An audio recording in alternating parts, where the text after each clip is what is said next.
In less than one school year, Matt Zollers has gone from a quarterback with one offer from Old Dominion to being pursued heavily by the likes of Missouri and Georgia. What explains this young man's incredible ascension? Let's talk about it right now on Locked On Mizzou. You are Locked On Mizzou, your daily podcast on the Missouri Tigers, part of the Locked On Podcast Network, your team every day.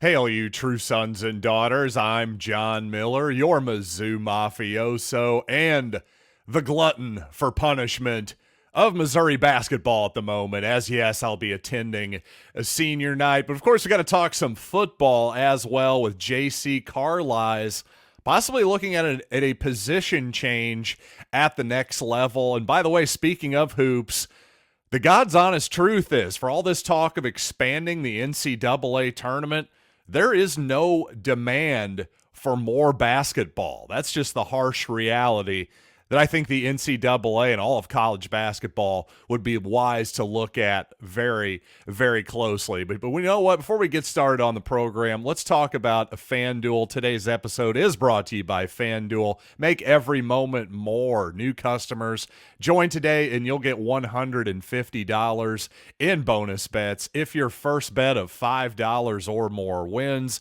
Visit FanDuel.com/lockedon to get started. And I want to start talking more about Pennsylvania four-star quarterback Matt Zollers. And for him to be a four-star guy with the impressive offer list that he boasts at this point, let's go all the way back to August of this past fall. Well, Matt Zollers was basically a nobody as far as the high school recruiting services were concerned. His only scholarship offer was from Old Dominion at the beginning of this very school season.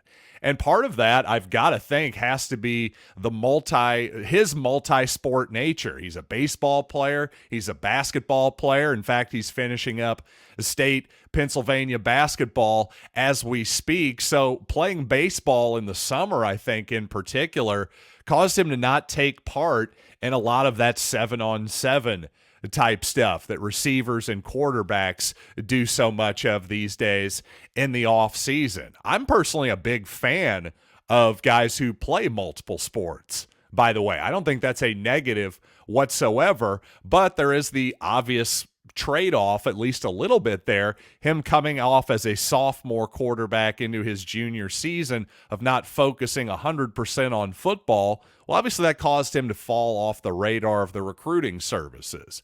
But not so much he didn't fall off the radar so much that, yes, his junior season, when he showed what he could do on the football field, maybe concentrated a little more with his coaches on some different things. Well, he obviously improved his stock dramatically to the point where in November, by the way, he picked up an offer from James Franklin and Penn State and a helicopter, a Gary Pinkel-like helicopter landing at that. So again, he went from an absolute afterthought for the recruiting services to suddenly Penn State is taking the Pinkelcopter down to his football games. Now, before that, I should mention, on yesterday's program, I alluded to the fact that I thought his brother played for the Pitt Panthers. Well, that is true. His brother is a walk-on defensive lineman with Pitt. And the Pitt, among the Final Four, which is Pittsburgh, Penn State, Missouri, and Georgia, the Panthers were the first to offer. How much weight that holds with Zollers? Well, that was to be determined. Certainly, Chase Daniel is a great example of somebody who Missouri offered very, very early, only for his childhood team, the Texas Longhorns, came in and offered late in the process. Well, Daniel stuck it out with Missouri. Who knows if Zollers will have that type of loyalty to his first offer and maybe the lure of playing with his brother? I'm not sure.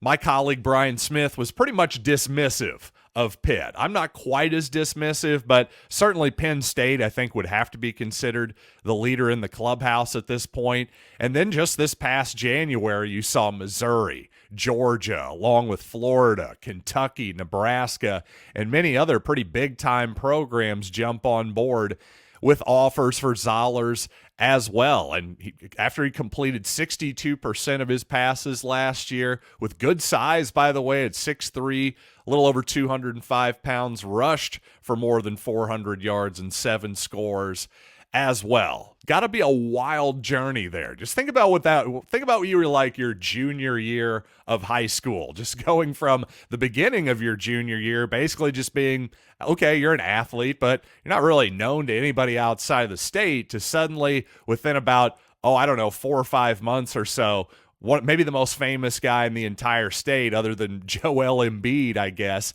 James Franklin, is flying down in a helicopter. Well, that's got to be a wild experience for a guy his age. But according to his quarterback coach, who was quoted in The Athletic, he's a stoic guy for sure for his age, and it seems like he's handling it all in stride, and is an inquisitive young man as well. Get a lot of great feelings about the kid just based on what I've read about him. But one thing that could be in Missouri's favor, Beckham Kritza, if I'm pronouncing that correctly. He's already a quarterback that's in the fold in the 2025 class for the Nittany Lions. Though, personally, if I had to guess, I doubt that scares Zollers off too much, as he is currently the higher-rated prospect than the aforementioned Kritza by a pretty significant margin. So anyway, there's your background on Matt Zollers. Again, doing a deep dive here because it's expected in the next few weeks or so he's going to make his decision, and certainly you got to hope it's Missouri at this point. If Georgia's after him, if Penn State's after him, well, that'd be a heck of a coup for Eli Drinkwitz and his squad. Now, I talked a lot about the Missouri NFL prospects coming up here for this upcoming draft. One guy I haven't spent too much time on is J.C. Carlies, the former Missouri free safety.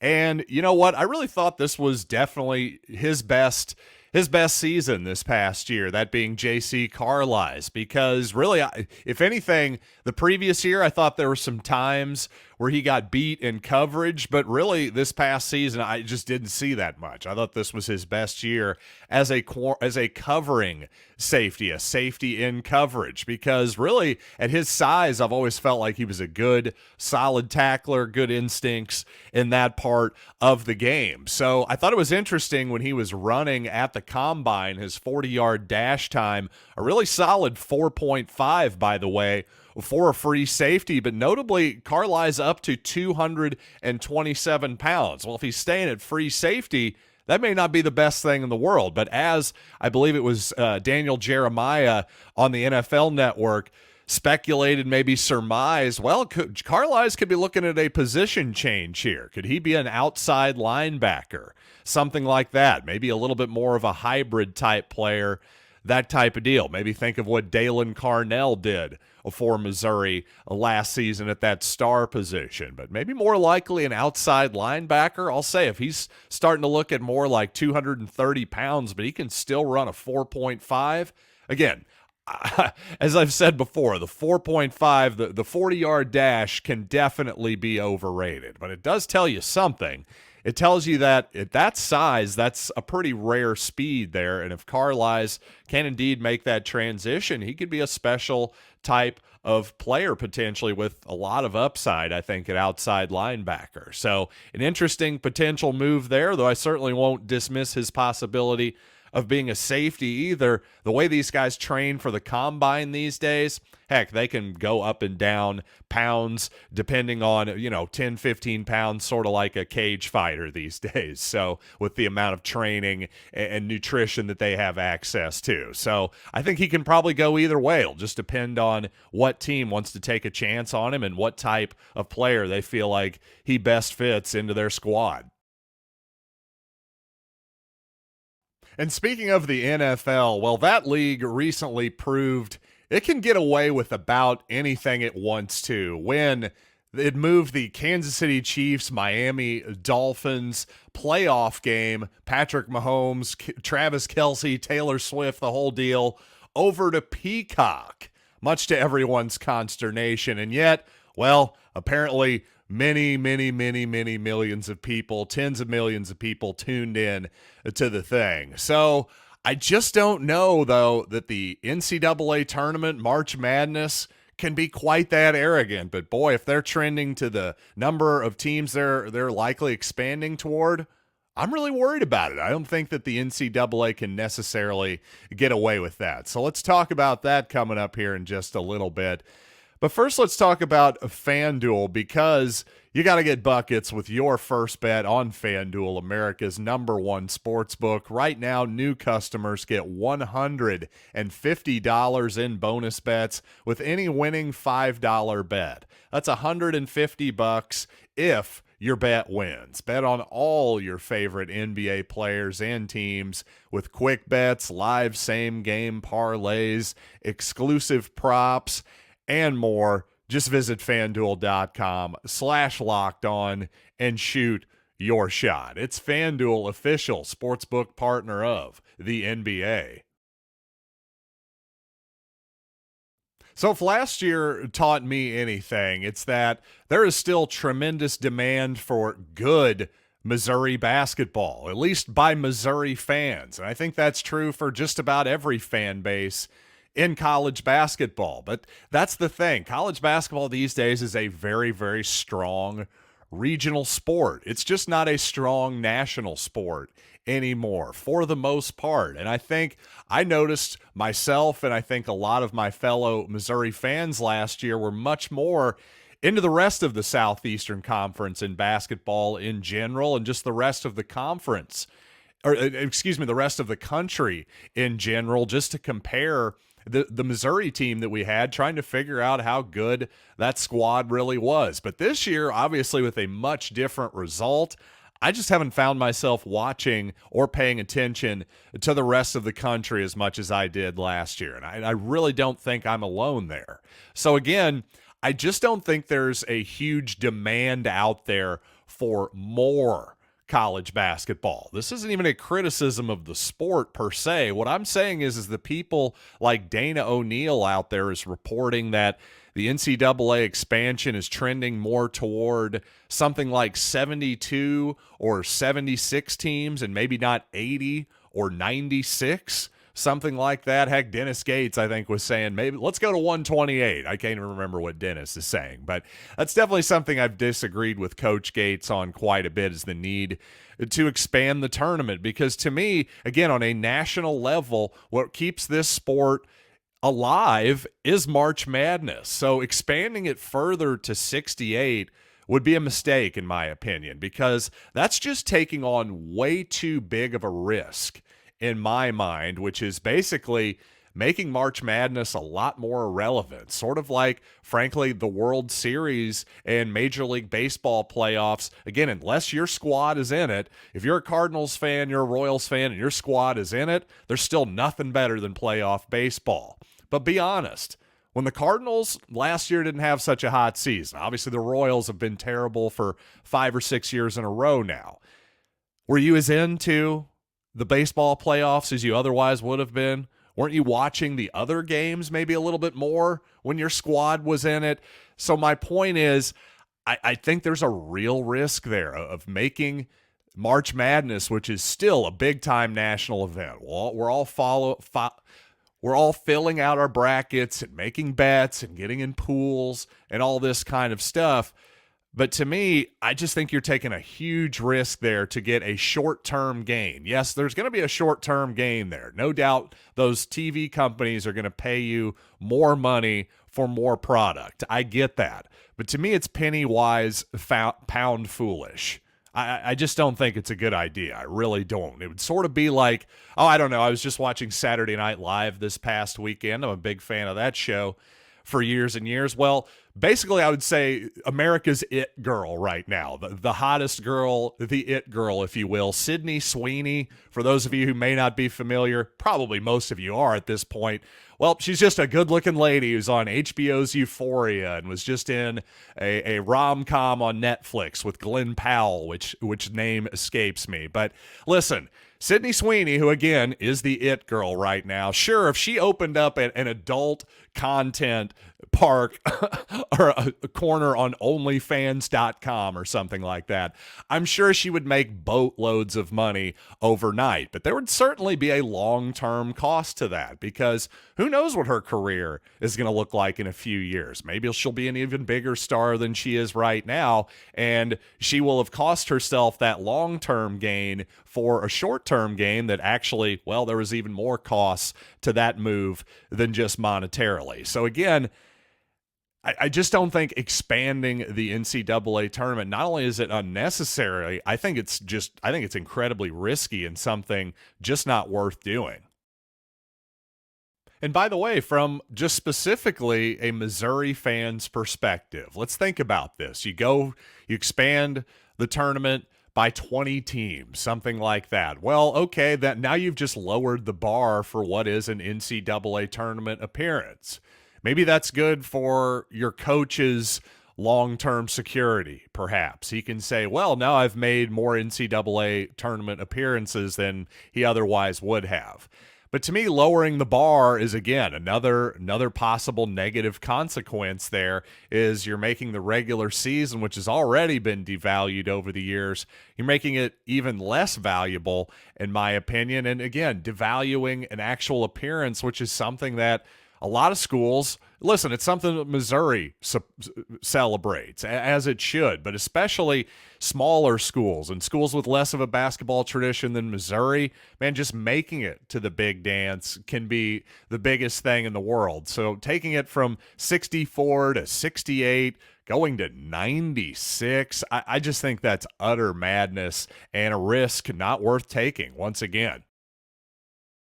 And speaking of Mizzou basketball, I should pay something off that I teased yesterday. Yes, Jeremiah Tillman, famously, well, he was a really good basketball player during his 4 years at Missouri, got much better basically each and every year, but especially when it came to his foul rate, because my goodness, Tillman famously committed 7 fouls in an exhibition game, his first action with the Tigers against Kansas all the way back in 2017 now. But his true freshman season that year, he averaged 7.5 fouls per 40 minutes. That's pretty incredible. It really is. Well, Jordan Butler, believe it or not, actually at a higher level than that, and not doing it quite the same either, because Jeremiah Tillman was basically a bull in a china shop with those 7.5 fouls per 40 minutes. Well, Butler much more quietly at 8.1 fouls per 40 minutes. So that's a pretty insanely high number, I have to admit. Now, the good news is Tillman would eventually get it down to 4.3 fouls per 40 minutes by his senior season. So that definitely matches up with the eye test, too. It just seemed like by the time he was a senior, he had figured out so much better how to use his strength as a strength instead of sometime it being a weakness. Him just bowling over people, just being too aggressive and using his strength in a negative way. Well, hopefully Jordan Butler can have a similar transformation and get those fouls down quite a bit. Just want to point out that, wow, Butler is fouling at a much higher rate than I would have initially guessed. But you know what? That's okay. He should be able to figure it out eventually. It's not one of those things, obviously, as Tillman proved, that you can't improve on as a big guy over time. And while obviously I'm not a huge fan of expanding March Madness, when it comes to college football, there's a couple new rules that are expected to pass that I am a big fan of. I'm in favor of them both. So, hey, even the NCAA gets it right a couple times every once in a while. So, you know what? Let's talk about that coming up. But first, how about game time? Because, yes, tonight, Missouri against Auburn. Yes, it's the final home game of the season, senior night.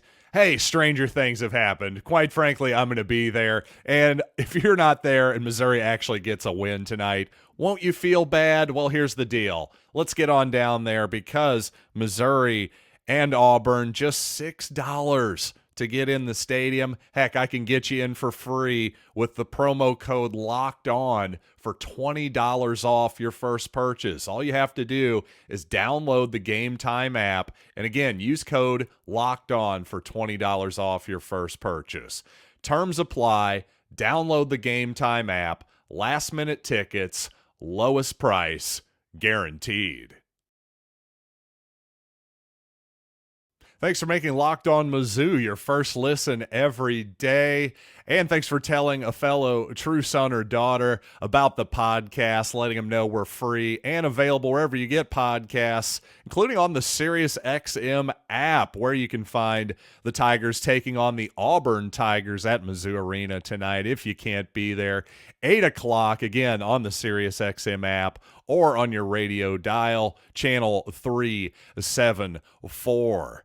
And after meetings this past week, it seems like college football is expected to finalize this Friday. A couple recommendations on new rules. Number one, player to coach helmet communication system. And this has got to be a big blow to the defending national champion Michigan Wolverines. But in all seriousness, this is probably a long overdue move. If we are, all of the hand signals and the putting up, I don't know, what are we doing? Having assistant managers holding up curtains behind coaches to hide signals and all this stuff. It's gotten a little bit to the point of absurdity. So if in the NFL it seems like the communication systems are working okay, well, it seems like we should be able to use them at the college level as well, considering all the money swishing around these days. Also, this does include the use of tablet-style computers on the sidelines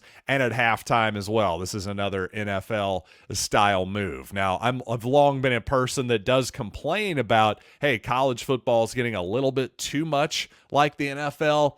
These particular changes to me are positives, in my humble opinion. And another NFL-like rule coming as well, a 2-minute warning. So to me, again, 2-minute warning is a positive because it does just give the defense, I should say, that one extra opportunity to get the ball back for its offense. Another timeout, essentially, just allows a little bit more of a chance for the other team. To me, that's more entertaining. It's within the spirit of the game and all that good stuff. So, hey, NCAA, some good rulings for a change.